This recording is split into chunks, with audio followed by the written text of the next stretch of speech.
रामाय रामभद्राय रामचंद्राय वेदसे रघुनाथाय नाथाय सीताया पतये नमः। श्री गुरुदेव महाराज की जय। आचार्य तुलसी जी ने एक बहुत सुंदर चौपाई, सारी सुंदर है लेकिन बार बार हम सुनते हैं, एक से एक अच्छी बढ़ करके है।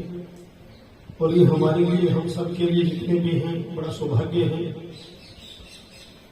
निर्मल मन जन सो मोहि पावा, मोहि कपट छल छिद्र भावा। तो गुरु महाराज के मुख से जब ये चौपाई सुनते थे तो आनंद की बरसात होती थी। और आज पुनः वही दरबार गुरुदेव के सानिध्य में हम सबको मिल रहा है।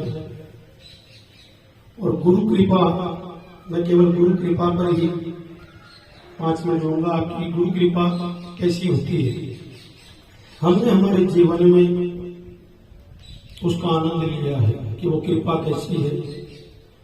हमारा जीवन जो है पहले पढ़ने में बीता, फिर बाहर गए, झोंड भी पढ़ाते रहे और गुरु जी के स्वर्गारोहण करने पर उस संस्था को छोड़ करके यहाँ संस्था में आ गए और जीवन ही बदल गया। क्योंकि झुंड में पढ़ाते थे तो आधुनिकता से युक्त थे और जब आश्रम में आए तो परंपरा से युक्त हो गए और वहाँ पढ़ाते रहे और जितने भी बच्चे थे उनको शिक्षा देते रहे। गुरु जी अपने जीवन से हमें एक शिक्षा विशेष मिली कि जो संसार के सभी प्राणियों के कल्याण के विषय में और उनको पठन पाठन के विषय में यदि कार्य करेगा तो उस व्यक्ति के व्यक्तित्व में एक अच्छा निखार आएगा कि उसकी संतान स्वतः ही बढ़ जाएगी। उसकी संतान को आगे बढ़ने में कोई नहीं रोक पाएगा।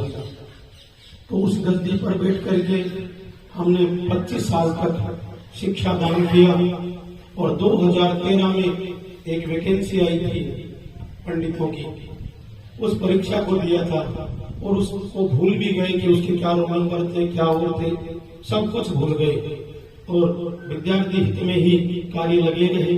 जब 2022 में उसका रिजल्ट आया तो उस समय पिताजी ने कहा कि अपने रोल नंबर ढूंढो। तो हमने कहा कि हमारे पास साक्षी नहीं है, ये तो 2013 का मामला है। उसके बाद तो बहुत परीक्षा दे दी है, कोई भी साक्षी नहीं मिला और हम अपना बैग लेकर के पहाड़ी चले गए सिक्किम मुख्यमंत्री से चलने में। वहां जाने पर पीछे लेटर आता है घर पर और उसमें हमारी नियुक्ति के आदेश आते हैं। पिताजी ने कहा कि तुरंत सचंडी छोड़ो, वापिस आ जाओ। तो मैंने आचार्य से प्रार्थना की कि भी आप आज्ञा देंगे तो चला जाऊंगा और आप कह देंगे नहीं जाना है तो सचंडी करेंगे। तो उन्होंने कहा कि नहीं, आपको जाना है, क्योंकि गुरु जी का ये सपना था कि मेरे जितने भी शिष्य हैं वो आगे बढ़े और बड़े बड़े पद पर जाएं और संसार का कल्याण करें। और वहां से आने के बाद में अब 5 जून को मेरी नियुक्ति देवस्थान विभाग बीकानेर संभाग में हो गई। और मेरी जो कुंडली गुरु जी ने बनाई 1993 में, उन्होंने उसमें लिखा कि केतु ग्रह इसको बाधित करेगा। यह अपनी अवस्था के 42वें वर्ष तक सरकारी सेवा में नहीं जा पाएगा, राजयोग नहीं बन रहा है। जैसे ही 42वां वर्ष बीतेगा केतु ग्रह अपनी सौम्य दृष्टि डालेगा और राजयोग बन जाएगा।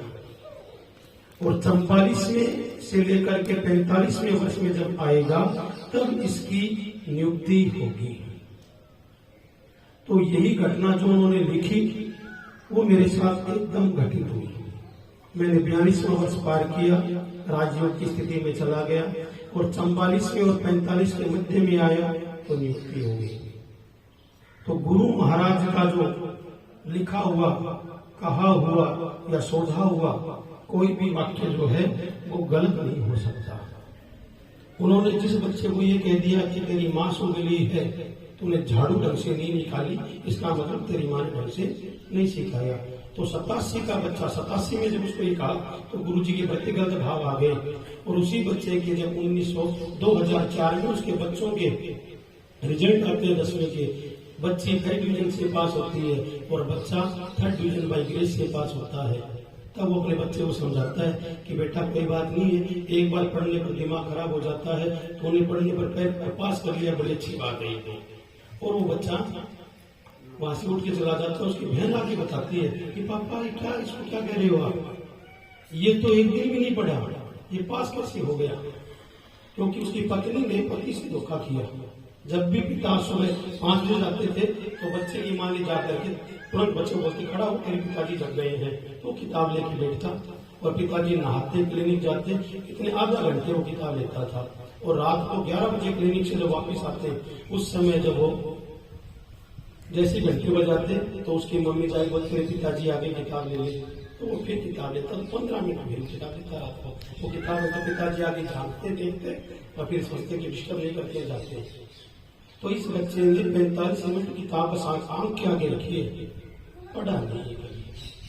अब उसको दिमाग में तो ना पूरा जीवन घूमता है उसके, और घूमते घूमते घूमते उसको 1987 की बात याद आती है मुझे कि तेरी माँ सुगली है क्या?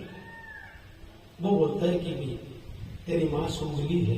यदि माँ बढ़िया जीवन का निर्माण नहीं करती है ना, धोखा करती है, तो बच्चे का भविष्य खराब हो जाता है। तो आज मुझे मेरे गुरु की बात समझ में आ गई।